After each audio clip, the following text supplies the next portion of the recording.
responding to a 6-year-old drowning. 6-year-old drowning. So I want you to hear what the pregame sounds like. This is all you got. All right, team, we're gonna get dispatched to a 6-year-old. I'm gonna be monitor, you're gonna be airway, you're gonna do compressions. Our first joule setting is gonna be 100 joules. We're gonna be using size 2 eye gel with a 12 French gastric tube. This is an adult combo pad. If we have to give epi, it's gonna be 2.2 mLs. And in the case that we need to give amiodarone, it's also gonna be 2.2 mLs. It's a 25 millimeter IO. We're ready. Okay, so that's what it sounds like. Normal dispatching time for us is about 30 to 45 seconds to get in the truck. Our average response time is 6 minutes and 43 seconds, so they do have that time to have that interaction.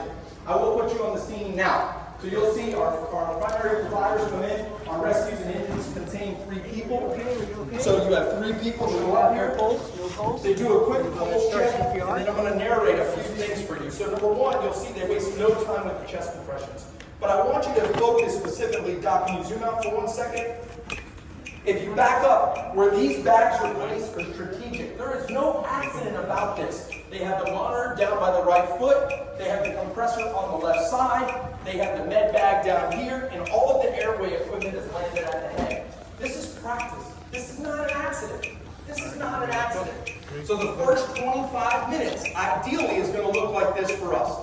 Hands on the chest immediately. Combo pads front and back. All right, get off the chest. Asystole dumping, back and compressions. They never checked the rhythm yet. They'll stop, they pause, monitor has the charge. If it's shockable, they shock. If it's not shockable, hands back on the chest, they keep going. It takes anywhere from 15 to 20 seconds to charge the monitor. Don't get off the chest that long. It's moving any blood. At the airway, 2 breaths go in, they suction if needed. Chest compressions continue.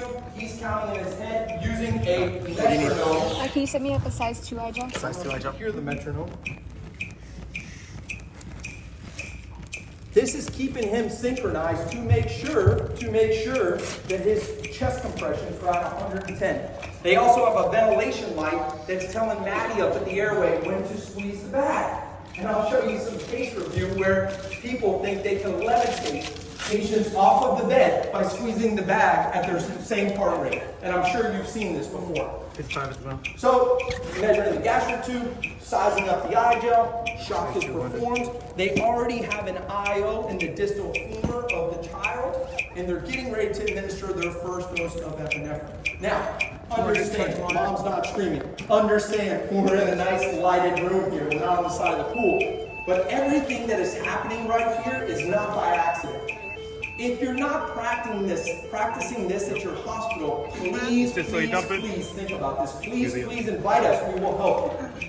Now, another provider gets here. This is our EMS supervisor. And I'm going to stop it right now and just switch it real quick for you. You imagine same 6-year-old child that was stabbed in the abdomen. Imagine the same 6-year-old child that was shot multiple times in the torso. Same concept, same theory. EMS captain's on scene. First thing he's going to do, you'll see right in his hand, is the ultrasound. So he's going to be looking for heart wall motion immediately to figure out exactly what's going on with the patient. After he determines whether or not heart wall motion is present or not, his next step, remember, traumatic arrest, We're in PEA. determine if they're dead, who remembers what comes next? Cut and close. File out. Remember, this is traumatic arrest. He knows. He's confirmed. He looked at the monitor. He looked at the heart with the ultrasound. He knows for a fact that kid is in traumatic arrest. Now he's going to go ahead and set up for the finger forward hospital. The crew's switching their priorities. We're not chasing the epinephrine. We're setting up whole blood. 2.2. Because the next thing after the bilateral cut is to administer whole blood. Obviously, we use Dr. Antevi's app. We have all of our drugs laid out for us. All of our whole blood is measured by age. There's no Come around to your side. There's no guessing here on exactly what they're going to give next. 200, charge the monitor. Charge the monitor.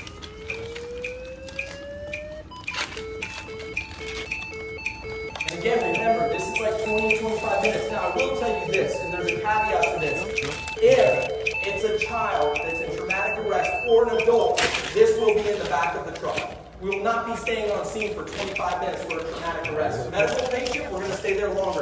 Traumatic arrest, this has to happen in the back of the truck on the way to the trauma center. We are not going to try and replace a trauma center. Never could we do something like that. We all know this kid needs to be on bright lights and cold steel. That kid has to get to the hospital. But these steps have to occur. Bilateral cut, bilateral poke. Finger goes in, all the way around. Air comes up. Seal with chest seal.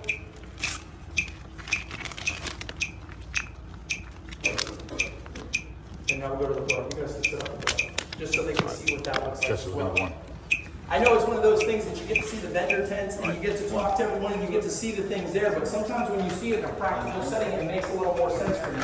Just for complete clarity, we do use the Warrior warming device, the Q flow. We also use the light flow on every single patient that we run that gets blood from us, it gets delivered to the light flow. And I can tell you that Dr. Peel's device and Q flow have saved many lives in Palm Beach County. That 86%, there's not one blood case that we had in Palm Beach County that we did not use that device.